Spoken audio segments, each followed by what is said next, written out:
Le ministre des Transports, de l'Aviation civile et de la Marine marchande qui envisageait la reprise des trains voyageurs Air Paul Mbinda pour le 28 décembre 2023 et le 28 janvier 2024 est venu s'enquérir des travaux de réhabilitation du matériel remorqué dans ses ateliers du CFCO au kilomètre 4.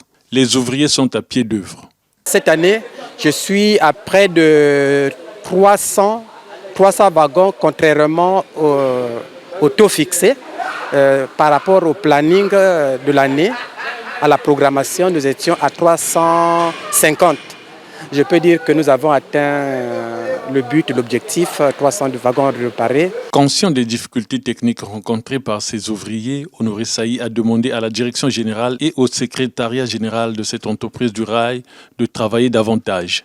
Ce que je demande à la direction générale du CFCO, ainsi qu'à son secrétariat général, c'est de travailler davantage et faire de telle sorte qu'on ne soit pas dans les schémas habituels où en face d'une difficulté, on dit on ne peut pas avancer, il n'y a pas de moyens.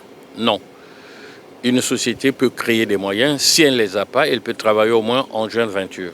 Et tel que nous venons de constater, les financements qui sont aujourd'hui en train de faire de telle sorte que les wagons soient réparés ne sont pas des fonds propres au CFCO. Et je suis heureux de partager cela sans faire la publicité des opérateurs économiques, que cela s'intensifie.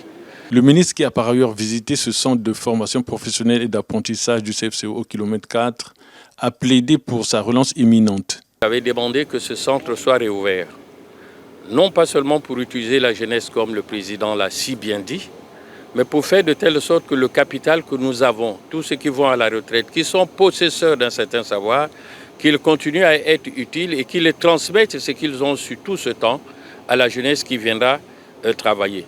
On ne va pas aller chercher des professionnels ailleurs. Et donc le centre de formation, c'est aussi le lieu où on peut montrer qu'au-delà de la prescription de temps qu'il faut pour travailler, on peut être utile, on peut accompagner les nouveaux apprenants. Après cette visite, le ministre va s'entretenir avec les responsables de cette entreprise à sa direction générale.